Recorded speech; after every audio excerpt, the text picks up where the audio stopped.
नमस्कार, आप देख रहे हैं डिस्कवरी ऑफ महाराष्ट्र न्यूज। हमारे चैनल को लाइक और सब्सक्राइब जरूर करें। पाकिस्तानी कवि की कविता क्या पढ़ दी गई, मुकदमा दर्ज कर दिया गया। जी हां, महाराष्ट्र के नागपुर में दिवंगत अभिनेता और कार्यकर्ता वीरा साथीदार की पत्नी पुष्पा समेत 3 लोगों के खिलाफ FIR दर्ज की गई। उनके ऊपर भारत की एकता और अखंडता को खतरे में डालने और दुश्मनी को बढ़ावा देने का आरोप लगा है। पूरा मामला नागपुर का है, जहां एक कार्यक्रम में पाकिस्तानी कवि फैज अहमद फैज की नज्म हम देखेंगे पढ़ दी गई, जिससे मुकदमा हो गया। वहां की लोकल पुलिस ने बताया कि कार्यक्रम 13 मई को नागपुर में वीरा साथीदार की याद में आयोजित हुआ था। इस कंट्रोवर्शियल प्रोग्राम से जुड़े लोगों के बयान लिए जा रहे हैं। आपको बता दें कि वीरा साथीदार राष्ट्रीय पुरस्कार विजेता फिल्म कोर्ट से मशहूर हुए थे। उनका 13 अप्रैल 2021 को निधन हुआ था। उनकी याद में आयोजन नागपुर के विदर्भ हिंदी साहित्य सम्मेलन हॉल में था, जहाँ लोकल निवासी दत्तात्रेय शिर्के ने ये शिकायत सीताबड़ी थाने में दर्ज कराई। आरोप है कि समता कला मंच के एक महिला सदस्य ने पाकिस्तान की मशहूर कवि फैज की कविताएं पढ़ी,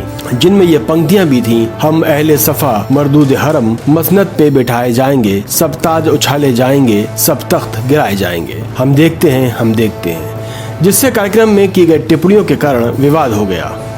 उधर छगन भुजबल को राज्य सरकार में मंत्री बनाया गया, जिससे लोग हैरान हो गए। छगन भुजबल उप मुख्यमंत्री अजीत पवार के करीबी हैं और उन्हें धनंजय मुंडे की जगह पर राज्य सरकार में मंत्री बनाया गया। महाराष्ट्र के देवेंद्र फडणवीस सरकार में छगन भुजबल को शामिल करते ही सरकार को चुनौती और चेतावनी का सामना करना पड़ा। मराठा आरक्षण आंदोलन वाले मनोज जरांगे पाटिल ने भुजबल को मंत्री बनाए जाने पर सख्त नाराजगी जताई। पाटिल ने NCP के मुखिया और राज्य सरकार में उप मुख्यमंत्री अजीत पवार को चेतावनी दी कि उन्हें इसका खामियाजा भुगतना होगा। पाटिल ने मुख्यमंत्री देवेंद्र फडणवीस पर हमला बोला है। मनोज जरांगे पाटिल ने कहा, छगन भुजबल को मंत्री बनाया जाए या नहीं, ये NCP का अंदरूनी मामला है, लेकिन पवार ने बड़ी गलती की है और उन्हें अपनी गलती की कीमत चुकानी होगी। अजीत पवार ने मराठा आरक्षण का विरोध करने वाले नेता को मंत्री पद दिया है। भुजबल के मंत्री बनने से हमें कोई फर्क नहीं पड़ता। पाटिल ने आरोप लगाया है कि अजीत पवार जातिवाद नेताओं का समर्थन कर रहे थे। उन्होंने दोहराया कि अजीत पवार को इसकी कीमत चुकानी पड़ेगी।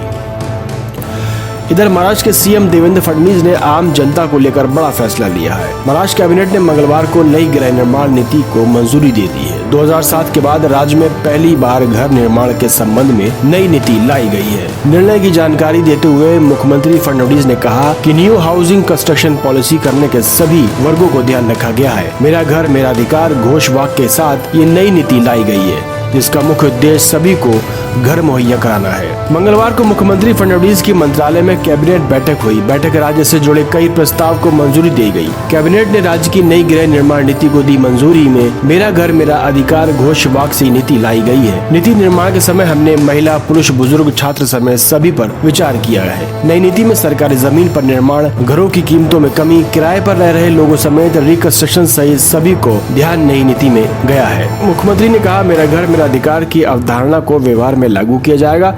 इसके लिए 17,000 करोड़ रुपए का निवेश किया जा रहा है। इसके अनुसार अगले 5 वर्षों में 35 लाख मकान बनाए जाएंगे। इसका टारगेट EWS, LIG और MIG वर्गों को मकान उपलब्ध कराना है। अब देखते हैं इनका मकान कब मिल पाते हैं। देखते रहिए डिस्कवरी ऑफ महाराष्ट्र न्यूज। सराशी की रिपोर्ट। पॉलिसी में सभी प्रकार के लोगों को घर मिले, इसका प्रावधान किया है। इसका टाइटल ही मेरा घर मेरा अधिकार, इस प्रकार का इसका टाइटल हमने रखा है, जिसमें चाहे वो इंक्लूसिव हाउसिंग हो, चाहे स्टूडेंट्स हाउसिंग हो, चाहे कामकाजी महिलाओं का हाउसिंग हो, चाहे सीनियर सिटीजन्स का हाउसिंग हो, चाहे कामगारों का हाउसिंग हो, सब प्रकार के जितने घटक हैं इनका हमने विचार किया है। रेंटल हाउसिंग का भी विचार इसमें किया हुआ है। अलग अलग प्रकार से जो योजनाएं बंद पड़ी है उन योजनाओं का विचार भी इसमें किया है। रीडेवलपमेंट का भी विचार किया है। सेल्फ रीडेवलपमेंट का भी विचार इसमें किया हुआ है। लैंड बैंक्स तैयार करने का विचार किया हुआ है। अफोर्डेबल हाउसिंग का विचार किया हुआ है। सस्टेनेबिलिटी लाने का विचार भी इसमें किया है। नई कंस्ट्रक्शन टेक्नोलॉजी लाने का भी विचार इसमें किया हुआ है। ग्रामीण, शहरी सभी प्रकार के हाउसिंग की नीड्स को ध्यान में रखते हुए इस धोरण को, इस पॉलिसी को तैयार किया गया है।